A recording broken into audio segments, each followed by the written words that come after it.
Bonjour à toutes et à tous.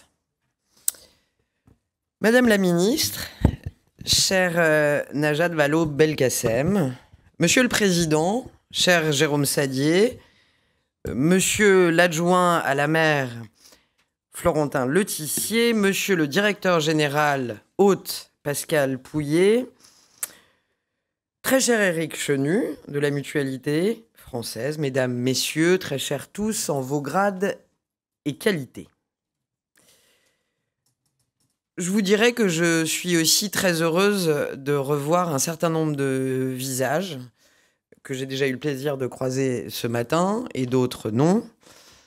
Vous dire que j'ai été nommée à l'été 2020 secrétaire d'État en charge de l'économie sociale et solidaire. On va pas refaire l'histoire, je n'étais pas, et je ne suis d'ailleurs toujours pas, à proprement parler, une émanation humaine de cette économie sociale et solidaire. Mais vous dire, indépendamment des propos que je vais tenir concernant ma feuille de route, d'abord le plaisir que j'ai eu à m'occuper de ces acteurs et à essayer de porter, de faire connaître et reconnaître l'économie sociale et solidaire pendant 2 ans. Dans un monde qui n'est pas franchement très drôle, l'attachement sincère aux femmes et aux hommes qui font cette économie. Parce que maintenant, j'ai la chance d'en connaître plein d'autres, des PME, du commerce, de l'artisanat, du tourisme. Et plus ça va, et plus j'aime l'économie sociale et solidaire. Je vous le dis vraiment parce que j'aurai l'occasion de l'aborder dans mon discours, mais c'est pas toujours le cas dans les politiques publiques. Peu importe son AOC politique d'origine, qu'on puisse se retrouver sur des principes économiques, des principes sociaux, même pour partie une vision du monde et de l'avenir souhaitable. Ça a été une chance pour moi de travailler durant 2 ans avec le président de SS France, Jérôme Sadier. Ça a aussi été une chance de me mobiliser sur un écosystème qui a été considérablement porté, transformé et je dirais conforté par l'ancien ministre qui était Benoît Hamon et sa loi de 2014. Et en fait, comme on a tellement de raisons d'être inquiet, voire angoissé dans les années qui sont celles qu'on traverse, que je trouve intéressant quand même que sur certains pans entiers de l'action publique, peu importe qu'on soit du Parti socialiste, de Renaissance, du centre droit, ou peu importe les AOC politiques, c'est le cas avec la mairie de Paris et le formidable engagement au service des Jeux Olympiques et Paralympiques de l'équipe de la maire de Paris avec le SS chevillé que porte Tony Estanguet désormais depuis plus de 3 ans. Et c'est le cas avec un certain nombre d'acteurs. Et je veux vous dire que, comme on parle souvent de ce qui nous sépare dans ce pays, bah, ça me fait plaisir de vous retrouver parce qu'il y a plein de choses qui nous séparent, mais il y a aussi plein de choses qui nous rassemblent. Et bien souvent, il faut sortir de notre pays pour se rappeler ce qui nous rassemble. Et d'ailleurs, l'économie sociale est un bel avatar de ça. Souvent, on se dit que ça fonctionne pas aussi bien, pas de façon optimale et tout dans notre pays. Et puis quand, comme ça a été le cas, la présidence espagnole de l'Union où les ministres européens viennent toquer à la porte de la France pour essayer de dupliquer des dispositifs qu'on a portés, on se dit que on n'est peut-être pas si mauvais et qu'on est peut-être en train de réussir des choses, du moins vous êtes en train de réussir des choses que d'autres acteurs européens nous envient. Donc ça me fait sincèrement plaisir de vous retrouver. Et effectivement, j'ai détaillé ce matin des éléments de ma feuille de route sur lesquels je vais revenir en évitant d'être trop redondante. J'aurais quand même un mot à l'endroit du crédit coopératif et, cher Florentin, un mot à l'endroit du mois de novembre, puisque là aussi, je suis d'accord avec vous. Il fallait quand même bien faire le mois de l'ESS en novembre, parce que entre les feuilles mortes, la pluie et l'heure d'hiver, on avait peu de raisons d'espérer, et au moins on est sûr et certain, depuis maintenant quelques années, qu'on parle d'économie sociale et solidaire, enfin, tout au long du mois de novembre. Au-delà de cette appétence partagée pour ce mois de novembre, ravi d'être ici au Crédit Coopératif. Crédit Coopératif que je porte dans mon cœur, je vous le disais en arrivant ici, pour des raisons très pragmatiques, parce que tout simplement, sans vous, je ne pourrais pas être là. Vous accompagnez énormément d'élus, on ne le sait pas assez, donc j'ai à cœur de le dire. Je ne sais pas si c'est de l'ESS, je ne suis pas sûr d'ailleurs. Ça dépasse, c'est de la contribution à la vie de la société. Et tout le monde ne sait pas que quand on se présente, c'est très dur de financer une campagne et qu'heureusement que le Crédit Coopératif est aux côtés des femmes et des hommes qui veulent s'engager dans la vie politique. Sans vous, j'aurais pas eu mon emprunt en 2017, j'aurais pas été élu député. Certains peuvent applaudir, espérons que je n'ai plus d'emprunt, mais je l'ai eu en 17 et en 22 et j'ai été élu et je les ai remboursés. Merci. Non mais c'est vrai parce que c'est difficile pour des entreprises, mais c'est sacrément dur aussi quand on s'engage en politique parfois d'être financé. Donc je le dis sur le ton de la boutade, mais c'est aussi quelque part un peu lointain, mais un engagement citoyen du Crédit Coop. S'il y a bien une institution qui incarne cet état d'esprit de l'économie sociale, c'est bien le Crédit Coop. Vous l'avez dit et mieux que moi, c'est une très belle vieille dame ou un très beau vieux monsieur doté de 130 ans. Et alors même que la révolution industrielle était bien entamée et que l'accès déjà aux moyens de production était une question stratégique, centrale, parfois difficile, certains ont organisé ce qui allait devenir bien plus tard une partie majeure de l'économie sociale, à savoir les premières coopératives ouvrières de production. Alors que le système bancaire classique regardait cela avec méfiance, oserais-je dire, l'histoire peut parfois se répéter, d'autres allaient s'organiser pour répondre aux besoins de financement de ces nouvelles formes de structures de production. Et c'est ainsi que commença l'histoire de la banque coopérative des associations ouvrières, qui devait plus tard, à la faveur de rapprochements et de fusions, devenir le Crédit Coopératif. Si je rappelle ces faits historiques, au-delà de mon appétence pour l'histoire, c'est parce qu'il s'agit, je crois, d'une étape importante de notre histoire économique et sociale qui doit encore nous inspirer. En 2023, et chacun sait, je le disais en introduction, j'ai pas exactement la même histoire politique que le président Sadier, et ça n'empêche pas l'ensemble des acteurs que nous sommes de regarder l'histoire sociale et politique de notre pays avec un profond respect pour ces femmes et ces hommes qui ont donné à la France une architecture économique et sociale assez particulière dans le monde occidental. Cette perspective historique, en réalité, elle est terriblement actuelle. Les nouvelles formes d'entrepreneuriat, la coopération, le partage de la valeur, la quête de sens, qui ne se limite pas, comme certains voudraient le faire croire, à la jeunesse, ou alors on est nombreux à être jeunes. La gouvernance démocratique, plus démocratique des entreprises, sont autant de concepts ou de réalités qui sont terriblement d'actualité et très inspirants pour notre politique économique. Je l'ai dit ce matin, il ne s'agit pas de dire que toute l'économie doit se convertir aux coopératives de production. Je sais que personne ici, d'ailleurs, ne porte une telle proposition, du moins je ne crois pas, mais face aux défis auxquels on fait face aujourd'hui, je pense en particulier à cette exigence croissante et qui n'est pas anodine de trouver dans notre travail une source d'épanouissement, d'engagement, de sens. L'économie sociale et solidaire est une source d'inspiration pour l'ensemble de notre économie.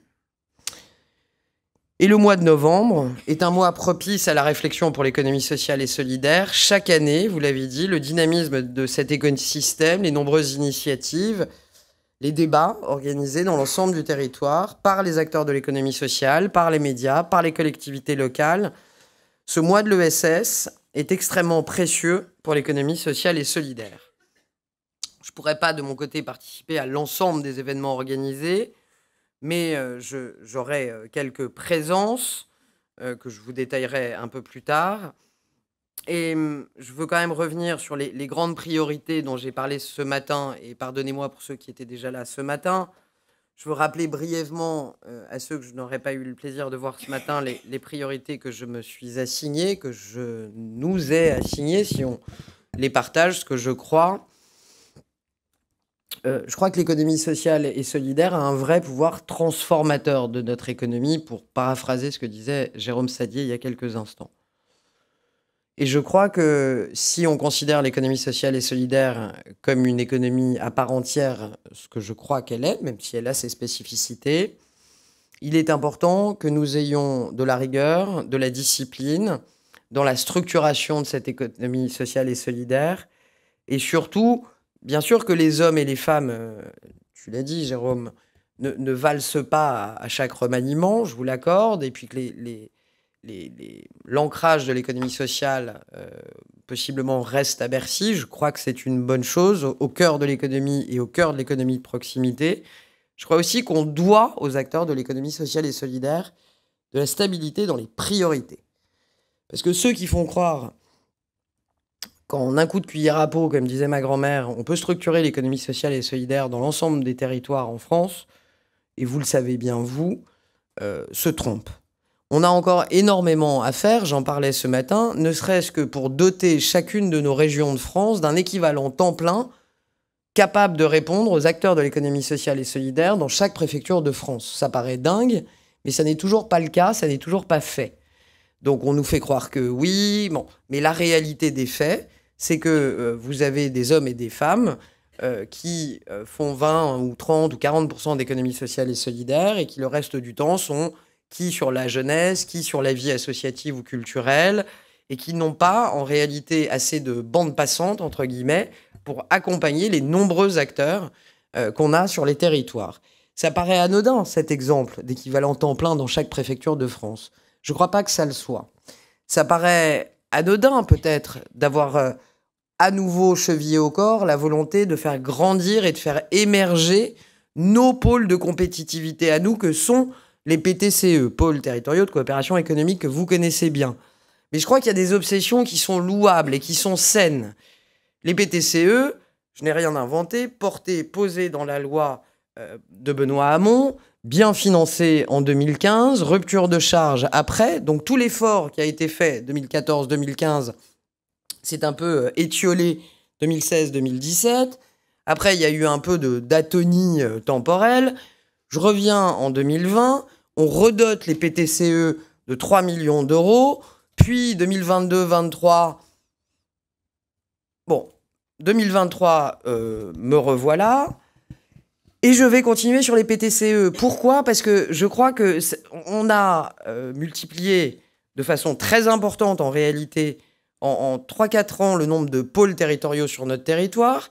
Il n'y a pas un déplacement dans le cadre de mon portefeuille d'économie traditionnelle où je me dis pas, tiens, ça mériterait de créer un PTCE. Je pense par exemple aux acteurs de la montagne, j'en parlais ce matin, Chamonix, Saint-Gervais. Il y a de la matière pour un pôle territorial de coopération économique là-bas.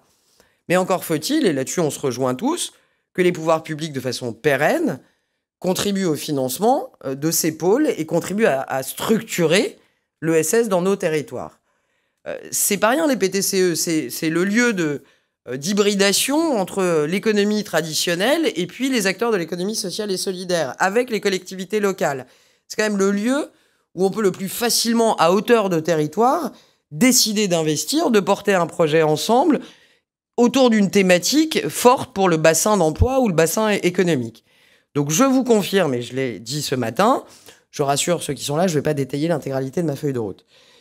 Mais je veux vous dire que j'ai décidé, et je n'en dérogerai pas, de sanctuariser le financement des PTCE à hauteur de 2,5 millions par an sur les prochaines années.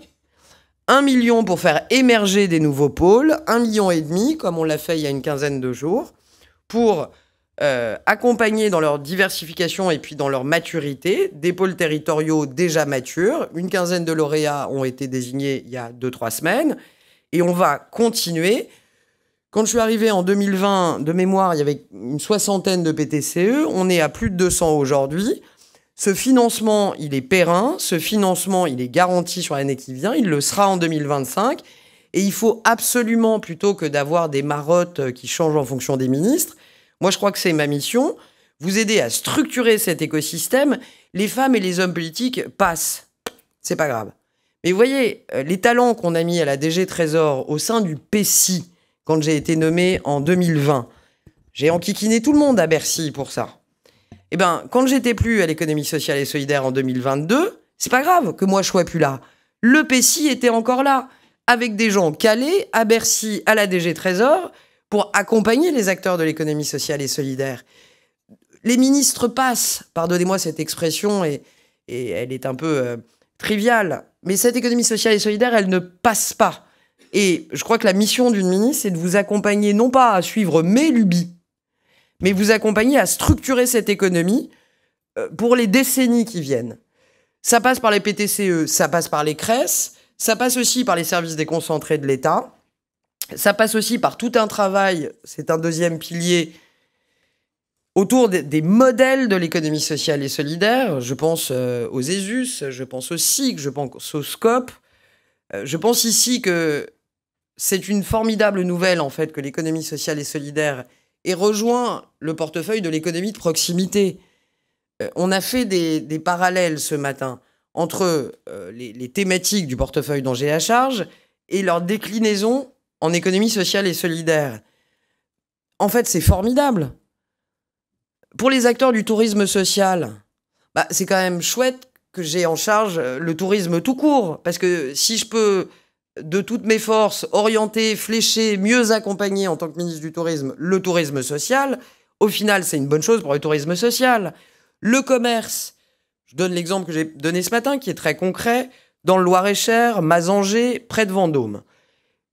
Vous avez un commerce rural qui a rouvert grâce au financement de l'État, au nom du commerce, que nous avons mobilisé avec Elisabeth Borne, 12 millions d'euros par an sur 3 ans, pour rouvrir des commerces en ruralité.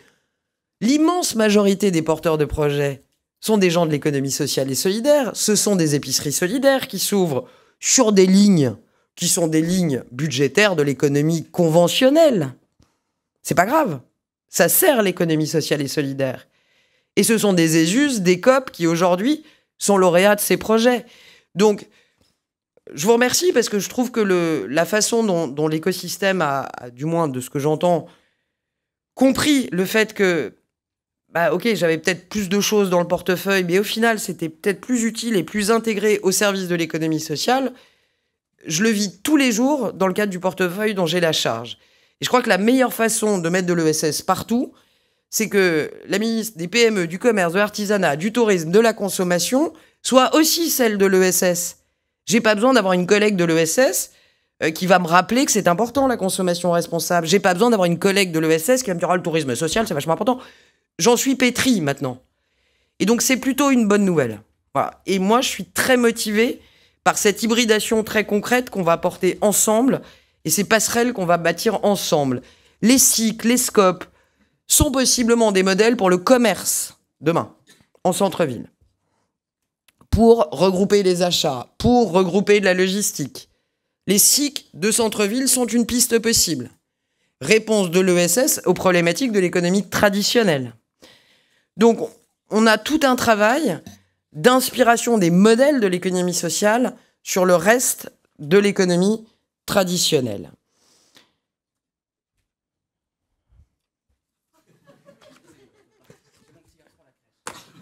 Moi aussi. Mais moi, c'est une fille.